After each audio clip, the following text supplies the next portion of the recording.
Hi everyone, स्वागत है आपका हमारे चैनल पीकेएम क्लासेस में। आज का हमारा टॉपिक है सॉल्युबिलिटी। ठीक है, सॉल्युबिलिटी को जो है हिंदी में क्या बोलते हैं, विलेयता जो है कहा जाता है। ठीक है, सॉल्युबिलिटी जो होता है सॉल्यूशन का एक इंपॉर्टेंट जो है टॉपिक है, जिसके अंतर्गत आज हम लोग पढ़ने वाले हैं solubility of a solid in liquid. मतलब जो है लिक्विड का सॉलिड में सॉल्युबिलिटी क्या होता है, इसका भी हमको जो है यहाँ पे जो है एक्सप्लेनेशन जो है यहाँ पे करना है। और दूसरा पढ़ना है सॉलिड का जो है गैस का जो है लिक्विड में सॉल्युबिलिटी क्या होता है, इसको भी जो है हम इस वीडियो में आज के जो है कवर करने वाले हैं। ठीक है, तो चलिए सबसे पहले समझ लेते हैं कि सॉल्युबिलिटी क्या होता है। तो सॉल्युबिलिटी क्या होता है, यदि किसी भी सब्सटेंस को, ठीक है, मान लो हमारा कोई भी एक सब्सटेंस है, तो उस सब्सटेंस को यदि है ना, उस सब्सटेंस के मैक्सिमम अमाउंट को, है ना, किसी भी सब्सटेंस के मैक्सिमम अमाउंट को यदि हम लोग सॉल्वेंट के कुछ स्पेसिफिक अमाउंट में क्या करते हैं, डिसॉल्व करते हैं, है ना, तो वो जो कंडीशन है वो हमारा क्या कहलाता है, सॉल्युबिलिटी कहलाता है। ठीक है, तो सॉल्युबिलिटी को जो है, अब देखिए ये जो सॉल्युबिलिटी है, जैसे कि हम लोग क्या करते हैं, मान लो हमारा कोई भी सब्सटेंस है, ठीक है, अभी सब्सटेंस के हम लोग जो है मैक्सिमम अमाउंट ले रहे हैं। ठीक है, अब इस मैक्सिमम अमाउंट के जो सब्सटेंस है उसको हम लोग क्या कर रहे हैं, सॉल्वेंट में डिसॉल्व कर रहे हैं। तो ये जो प्रोसेस है हमारा क्या कहलाएगा, सॉल्युबिलिटी कहलाएगा। ठीक है, अब ये जो सॉल्युबिलिटी है वो जो है कुछ कुछ फैक्टर पर जो है डिपेंड करते हैं, है ना, मतलब ये जो है सॉल्युबिलिटी है कुछ डिपेंड भी करता है। तो सबसे पहले जो डिपेंड करता है वो क्या है, नेचर ऑफ सॉल्यूट। ठीक है, तो सॉल्यूट पदार्थ के जो है नेचर पर डिपेंड करता है ना। दूसरा डिपेंड करता है नेचर ऑफ सॉल्वेंट। ठीक है, तो सॉल्वेंट के जो है नेचर पर डिपेंड करेगा। और तीसरा है टेम्परेचर, है ना, मतलब ये जो है जो हमारा सॉल्युबिलिटी है वो उसके टेम्परेचर पर भी डिपेंड करेगा, है ना। और चौथा है प्रेशर। ठीक है, तो इतने जो है हमारे पास 4 जो है टर्म्स है ना, और ये जो 4 फैक्टर है उस पर हमारा जो है सॉल्युबिलिटी क्या करता है, डिपेंड करता है। ठीक है, अभी जो है हम लोग फर्स्ट देखेंगे जो हमारा सॉल्युबिलिटी है ना, सॉलिड का लिक्विड में सॉल्युबिलिटी क्या होता है, इसको हम लोग पहले डिस्कस करेंगे। उसके बाद डिस्कस करेंगे गैस का लिक्विड में सॉल्युबिलिटी क्या होता है, ये हम डिस्कस करेंगे। ठीक है, तो चलिए डिस्कस कर लेते हैं पहला। ठीक है, पहला है हमारे पास सॉल्युबिलिटी ऑफ अ सॉलिड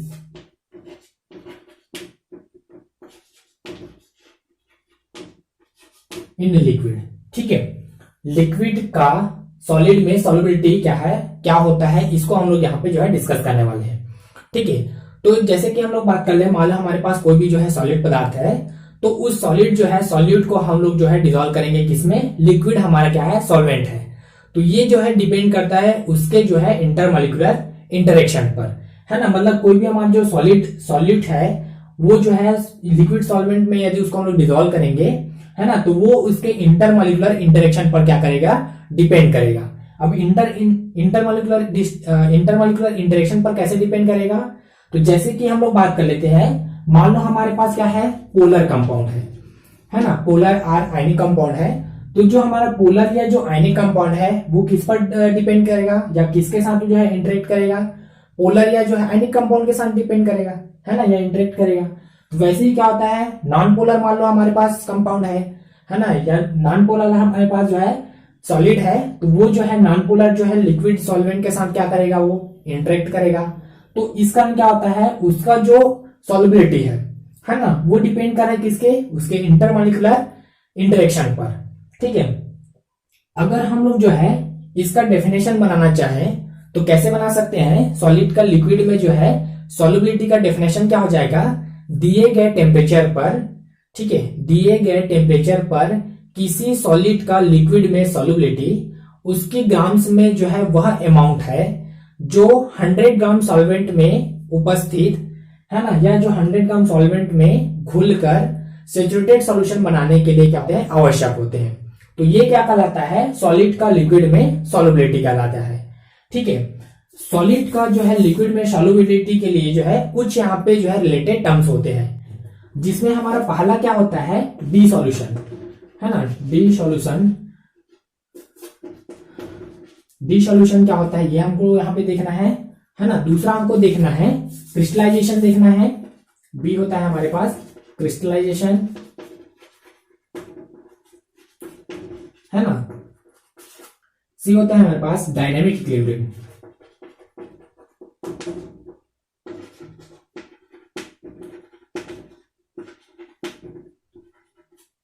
ठीक है, नेक्स्ट होता है हमारे पास सैचुरेटेड,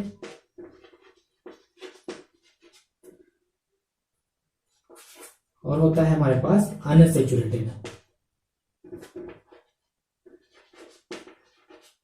ठीक है, तो इतने यहाँ पे हमारे पास रिलेटिव टर्म्स होते हैं जो कि किसके लिए है, लिक्विड का सॉलिड में सॉल्युबिलिटी के लिए है। ठीक है, तो सबसे पहले हम लोग देख लेते हैं कि यहाँ पे डी सॉल्यूशन है वो क्या होता है। तो डी सॉल्यूशन क्या होता है, जब हम लोग किसी भी सॉल्यूट को, है ना, मान लो हमारे पास कोई भी सॉलिड क्या है, सॉल्यूट है, तो उस जो है सॉल्यूट को जो है लिक्विड सॉल्वेंट में क्या करते हैं, डिसॉल्व करते हैं। तो जो सॉल्यूट का जो है कुछ जो अमाउंट है वो क्या करता है, सॉल्यूशन में क्या करता है, डिसॉल्व हो जाता है ना। तो ये जो प्रोसेस है वो हमारा क्या कहलाता है, डिसॉल्यूशन कहलाता है। ठीक है, यदि हमारे पास क्या है, सॉल्यूट है, ठीक, सॉल्यूट को हम लोग क्या कर रहे हैं, सॉल्वेंट में क्या करेंगे, डिसॉल्व करेंगे। ठीक है, तो ये जो है हमारा क्या बनेगा, सॉल्यूशन बनेगा, है ना। तो सॉल्यूट का जो है लिक्विड सॉल्वेंट में जब हम लोग उसको डिसॉल्व करते हैं तो जो सॉल्यूट है, तो सॉल्यूट का जो कुछ जो पदार्थ है या जो कुछ मात्रा है वो क्या करेगा, सॉल्वेंट में डिसॉल्व हो जाएगा। तो ये जो प्रोसेस है हमारा क्या कहलाएगा, डिसॉल्यूशन कहलाता है। ठीक, अब दूसरा है हमारे पास क्रिस्टलाइजेशन। तो क्रिस्टलाइजेशन क्या होता है, जब किसी जो है सॉल्यूट को हम लोग लिक्विड सॉल्वेंट में डिसॉल्व कर रहे हैं तो सॉल्यूट का जो मात्रा है क्या कर रहा है, कुछ अमाउंट जो है वहां पे डिसॉल्व हो जा रहा है। ठीक है, लेकिन अगर क्या होता है कि यहाँ पे जो सॉल्यूट है उसमें क्या होता है, आपस में क्या करते हैं, जो और दूसरे सॉल्यूट जो प्रेजेंट होते हैं आपस में क्या होते हैं, एक कंबाइन हो जाते हैं, कंबाइन होकर क्या बनाते हैं, क्रिस्टल का फॉर्मेशन करते हैं। तो ये जो प्रोसेस हमारा क्या कहलाता है, क्रिस्टलाइजेशन कहलाता है ना। इसमें क्या होता है, जो हमारा जो सॉल्यूट है क्या करेगा, आपस में जो है कंबाइन होगा। ठीक है, आपस में कंबाइन होगा सॉल्यूशन में, और इससे क्या होता है, एक हमारा प्रेसिपिटेट बनता है, या वो जो होता है सॉल्यूशन से क्या होता है, सेपरेट होके बाहर निकल जाते हैं। ठीक है, तो ये जो प्रोसेस है हमारा क्या कहलाएगा, क्रिस्टलाइजेशन कहलाएगा। ठीक है, नेक्स्ट है हमारे पास डायनेमिक इक्विलिब्रियम होता है। जैसे हमारा जो है डिसॉल्यूशन होता है, तो डिसॉल्यूशन और क्रिस्टलाइजेशन दोनों के बीच क्या होता है, एक हमारा सौम्य अवस्था होता है, इक्विलिब्रियम होता है।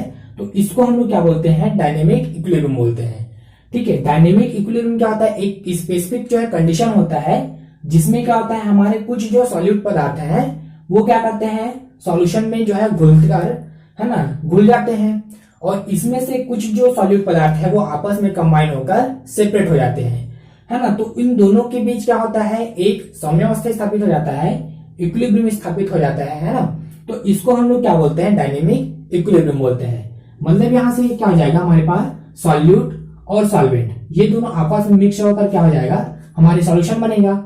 ठीक है, तो ये जो प्रोसेस है वो क्या कहलाता है, हमारा डी सॉल्यूशन कहलाता है, डी सॉल्यूशन कहलाता है। ठीक है, अब यहां से क्या होता है, कुछ जो सॉल्यूट पदार्थ हैं वो क्या होते हैं, आपस में जो है मिक्स होकर क्या बनाते हैं, सेपरेटेड होकर सॉल्यूशन में जो है सेपरेट होकर क्या हो जाते हैं, बाहर निकल जाते हैं, है ना। तो ये क्या हो जाएगा, हमारा क्रिस्टलाइजेशन कहलाता है ना, क्रिस्टलाइजेशन कहलाता है। और दोनों के बीच जब ये जो है एक स्पेसिफिक कंडीशन होता है, जब हमारा डिसॉल्यूशन और क्रिस्टलाइजेशन के बीच क्या होता है, एक इक्विलिब्रियम स्थापित हो जाता है, तो इसको हम लोग क्या बोलते हैं, डायनेमिक इक्विलिब्रियम बोलते हैं। ठीक है, फिर आता है हमारे पास नेक्स्ट आता है सैचुरेटेड सॉल्यूशन, है ना। मतलब सैचुरेटेड क्या होता है, इसको देख लेते हैं। तो सैचुरेटेड क्या होता है, जब हम लोग क्या करते हैं, सॉल्यूट पदार्थों को जो होता है लिक्विड सॉल्वेंट में क्या करते हैं, डिसॉल्व करते जाते हैं, तो उसका एक मैक्सिमम अमाउंट होता है सॉल्यूट का, जिसके बाद जो है हम लोग क्या करते हैं, उसको और वहां पे डिसॉल्व नहीं कर सकते, है ना। मतलब क्या होता है, ऐसा बोल सकते हैं कि किसी निश्चित टेम्परेचर पर, है ना, किसी फिक्स टेम्परेचर पर सॉल्यूट पदार्थ की और मात्रा वहां पे घोली ना जा सके, है ना, तो उसको हम लोग क्या बोलते हैं, सैचुरेटेड सॉल्यूशन कहते हैं। ठीक, फिर उसके बाद क्या होता है, अनसैचुरेटेड सॉल्यूशन। ठीक है, तो अनसैचुरेटेड क्या होता है, जब हम लोग क्या होते हैं किसी निश्चित टेम्परेचर पर, है ना, किसी मान लो फिक्स टेम्परेचर पर सॉल्यूट पदार्थ की और वहां पे मात्रा जो है घोली जा सकता है ना, मतलब वहां पे और हम लोग जो है सॉल्यूट पदार्थ को डिसॉल्व कर सकते हैं, तो वो हमारा क्या कहलाता है, अनसैचुरेटेड सॉल्यूशन जो है कहलाता है। ठीक है, तो ये कुछ टर्म्स हैं जो कि इसके लिए है, लिक्विड का सॉलिड में जो है सॉल्युबिलिटी के लिए टर्म्स है। ठीक है, आगे हम लोग को पढ़ना है factor affecting of solubility in a liquid, है ना, मतलब किसी भी लिक्विड में सॉलिड के सॉल्युबिलिटी के लिए कुछ फैक्टर वहां पे अफेक्ट करते हैं, तो उसको भी हम लोग यहाँ पे जो है डिस्कस कर लेते हैं।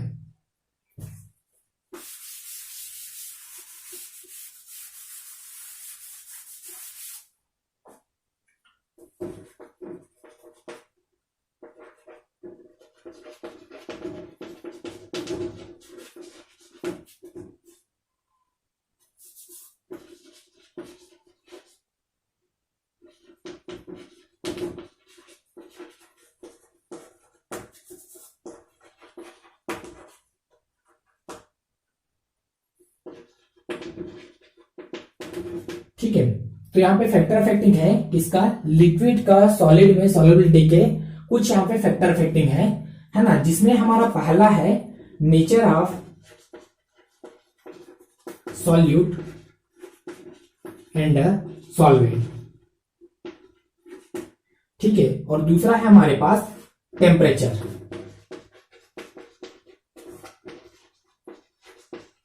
ठीक है, यहां पे हमारे पास दो फैक्टर काम करते हैं, तो पहला फैक्टर है हमारे पास नेचर ऑफ सॉल्यूट और सॉल्वेंट, है ना, और दूसरा है हमारे पास टेम्परेचर। तो पहले देख लेते हैं जो हमारा सॉल्यूट और जो सॉल्वेंट है उसका जो नेचर है वो कैसे जो है अफेक्ट करता है सॉल्युबिलिटी को। ठीक है, ये जो होता है लाइक डिजोल्व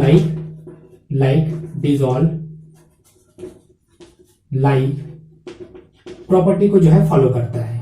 ठीक है, अब ये जो लाइक डिजोल्व लाइक प्रॉपर्टी है ये क्या है, इसको समझ लेते हैं।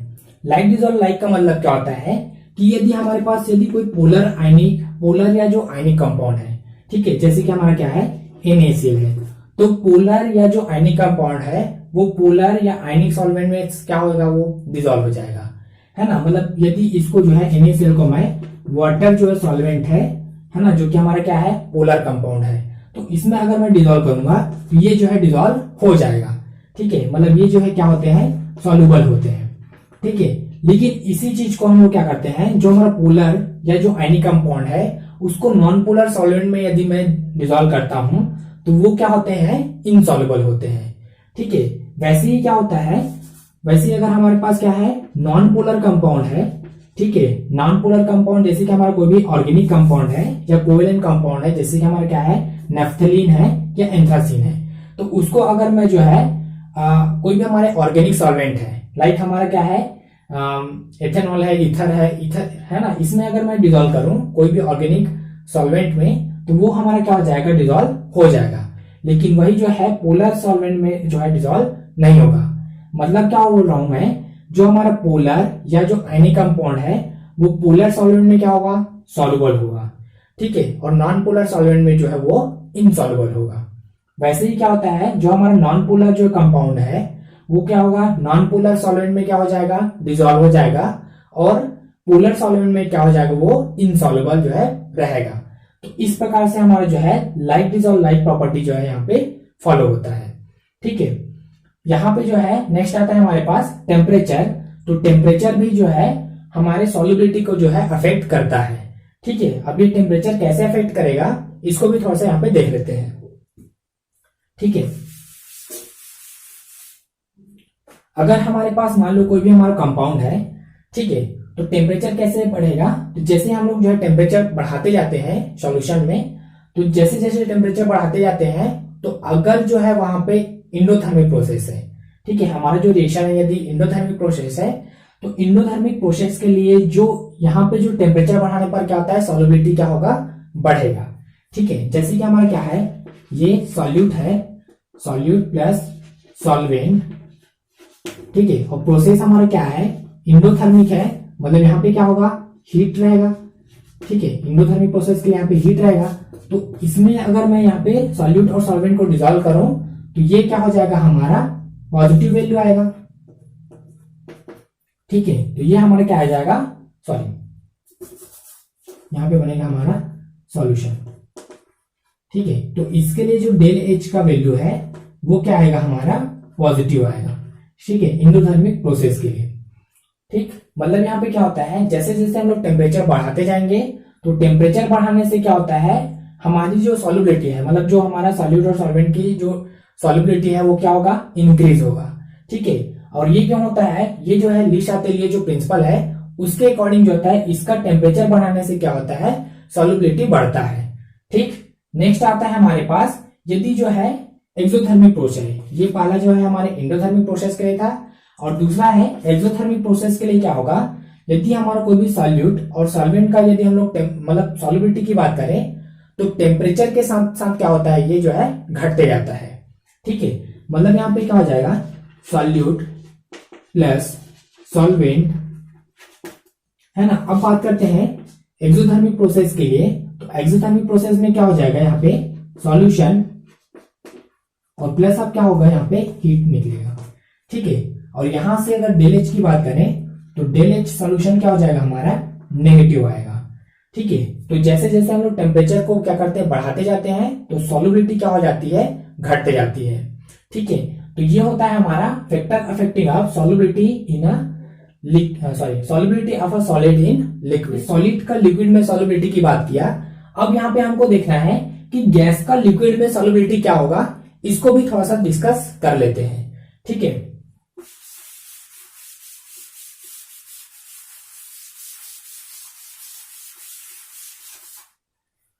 तो हमारे पास यहां पे दूसरा है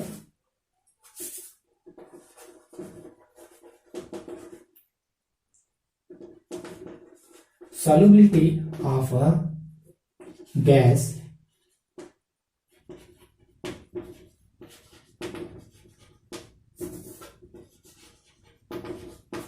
ठीक है, तो यहां से हम लोग देख लेते हैं कि लिक्विड का गैस में सॉल्युबिलिटी क्या होता है, इसको भी थोड़ा सा डिस्कस यहां पे कर लेते हैं। तो इसमें क्या होता है, देखिए जितने भी हमारे पास गैस उपस्थित होते हैं, ऑलमोस्ट जो सभी गैसें हैं वो क्या होते हैं, जो हमारे जो सॉल्वेंट है जैसे कि वाटर है उसमें क्या होते हैं, वो डिजोल्व होते हैं। ठीक है, तो यहाँ पे अगर मैं इसके फैक्टर अफेक्टिंग की बात करूं तो इसके फैक्टर अफेक्टिंग में क्या हो जाएगा, देखिए हमको क्या करना है, यहाँ पे जो हमारा लिक्विड का जो है गैस में हमको सॉल्युबिलिटी का यहाँ पे बात करना है।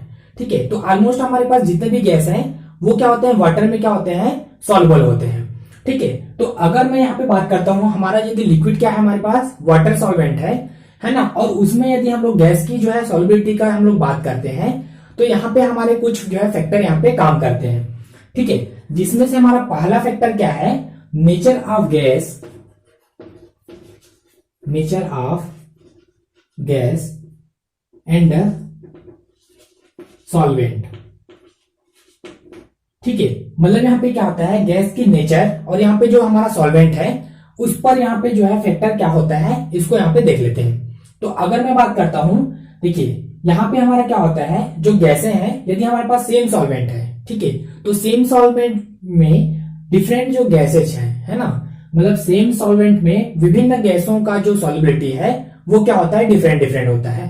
ठीक है, अगर मैं बात कर लेता हूं, हमारे पास क्या है, कुछ गैसें हैं, जैसे कि एग्जांपल कुछ गैस हैं, जैसे कि है हमारे पास N2 है, H2 है, O2 है या फिर हीलियम है ना, तो ये हमारे पास कुछ गैसें हैं। ठीक है, इन गैसों को यदि हम लोग जो है वाटर में सॉल्युबल करते हैं तो ये क्या होते हैं, लेस सॉल्युबल होते हैं। ठीक है, लेस सॉल्युबल होते हैं। ठीक है, वही चीज क्या होता है, अगर मैं दूसरे गैस लेता हूं, NH3 लेता हूं, है ना, फिर लेता हूं SO2 लेता हूं, NH3, SO2 और HCl, है ना, इन टाइप के गैस को लेता हूं और इसको मैं जो है वाटर में क्या करता हूं, डिसॉल्व करता हूं, तो ये क्या होते हैं, स्ट्रॉन्ग सॉल्यूशन, मतलब स्ट्रॉन्ग जो है डिसॉल्व होते हैं, स्ट्रॉन्ग क्या होते हैं, सॉल्युबल होते हैं। ठीक है, सॉल्युबल।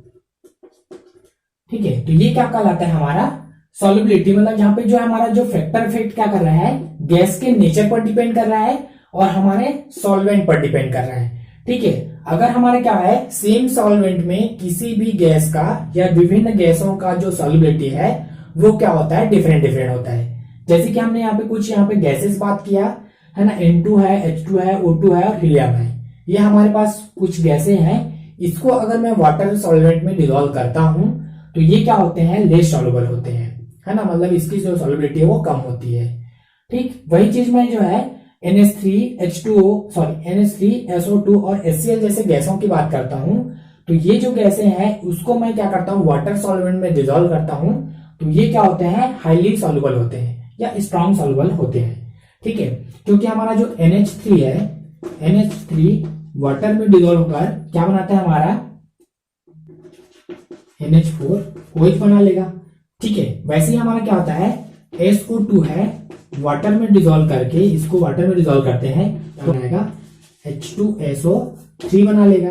ठीक है, वैसे हमारा क्या है, HCl है, तो HCl को वाटर में डिसॉल्व करेंगे तो ये क्या बनाएगा, हमारा H3O प्लस आप क्या बनाएगा, Cl माइनस साइन बना लेगा। ठीक है, तो इस प्रकार से हमारा क्या हो जाएगा, सॉल्युबिलिटी जो है फैक्टर, मतलब गैस का लिक्विड में जो सॉल्युबिलिटी है वो उसका जो फैक्टर अफेक्ट करता है नेचर ऑफ गैस और उसके सॉल्वेंट पर। ठीक है, नेक्स्ट बात कर लेते हैं फैक्टर। तो नेक्स्ट है हमारे पास टेम्परेचर। ठीक है, तो टेम्परेचर भी क्या करता है, डिपेंड करता है या अफेक्ट करता है। ठीक है, गैस का लिक्विड में सॉल्युबिलिटी को टेम्परेचर भी क्या करता है, अफेक्ट करता है। इसमें हमारा सेकंड है टेम्परेचर। ठीक है, तो टेम्परेचर क्या होता है, देखिए जैसे जैसे हम लोग जो है, अगर हम लोग बात करते हैं गैसेस, है ना, यदि हमारे पास जो है सॉल्यूट क्या है, हमारे पास गैस है, तो इसमें यदि जो हमारा प्रोसेस है क्या है, एक्सोथर्मिक है। ठीक है, क्योंकि हमारा जो यहाँ पे गैस का लिक्विड में जो सॉल्युबिलिटी है वो एक एक्सोथर्मिक प्रोसेस होता है। तो एक्सोथर्मिक प्रोसेस में क्या होगा कि जैसे जैसे हम लोग टेम्परेचर बढ़ाते हैं तो लिक्विड का गैस में जो सॉल्युबिलिटी है वो क्या होता है, घटते जाता है। ठीक है, ये क्यों होता है, ये जो है ली सातेलिए जो है प्रिंसिपल के अकॉर्डिंग होता है ना। अब ये ली सातेलिए प्रिंसिपल क्या होता है कि इसमें क्या होता है, जैसे जैसे हम लोग जो है, सपोज हमारे पास क्या है, यहाँ पे गैस है। ठीक है, तो गैस हमारा क्या है, मतलब कोई भी सॉल्यूट है, इसको हम लोग क्या करते हैं, सॉल्वेंट में डिसॉल्व करते हैं। ठीक है, तो ये जो है हमारा क्या होता है, एक एक्सोथर्मिक प्रोसेस है। एक्सोथर्मिक प्रोसेस में क्या होता है, यहां से क्या होगा, हमारा हीट निकलेगा। ठीक है, और इसके लिए अगर हम डेल एच की बात करें, डेल एच सॉल्यूशन का जो वैल्यू होता है हमारा क्या आता है, नेगेटिव आता है। ठीक है, तो गैस सॉल्यूट को जो है हम लोग सॉल्वेंट में डिसॉल्व करते हैं, लिक्विड सॉल्वेंट में, तो जो हमारा सॉल्यूशन बनता है। ठीक है, इसमें अगर हम लोग जो है टेम्परेचर बढ़ाते जाते हैं तो टेम्परेचर बढ़ने के साथ इसका जो सॉल्युबिलिटी है वो क्या होता है, घटते जाता है। ठीक, तो ये हो गया हमारा टेम्परेचर इफेक्ट हो गया। ठीक है, नेक्स्ट बात कर लेते हैं प्रेशर इफेक्ट। तो थर्ड है हमारे पास प्रेशर। प्रेशर में क्या होता है, तो जैसे जैसे हम लोग जो है किसी भी सॉल्यूशन में प्रेशर देते जाते हैं तो उसका जो सॉल्युबिलिटी है क्या हो जाता है, बढ़ते जाता है। ठीक है, मतलब प्रेशर इफेक्ट में क्या होगा, यदि हमारे पास गैस क्या है, सॉल्यूट है और लिक्विड सॉल्वेंट है, तो इसका यदि हम लोग यहाँ पे सॉल्यूशन बनाते हैं तो उस सॉल्यूशन में यदि हम लोग प्रेशर देते जाते हैं, या इसमें जो है जैसे जैसे हम लोग प्रेशर देते जाते हैं तो उसका जो सॉल्युबिलिटी है वो क्या हो जाता है, बढ़ते जाता है। ठीक है, तो इस प्रकार से हमारे पास जो है तीन यहाँ पे फैक्टर हमने देख लिया, किसके लिए, सॉल्युबिलिटी जो है लिक्विड का गैस के लिए। ठीक है, अब जो है हम लोग नेक्स्ट जो वीडियो है उसमें हम लोग कवर करने वाले हैं जो हमारा हेनरी लॉ है और राउल्ट लॉ है। ठीक है, वो क्या होते हैं ये सब हम लोग जो है नेक्स्ट वीडियो में कवर करेंगे। आई होप यहाँ तक आपको जो है पूरा जो है समझ में आ रहा होगा।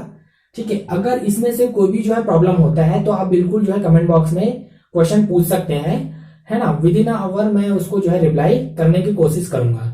ठीक है, thank you for watching, thank you.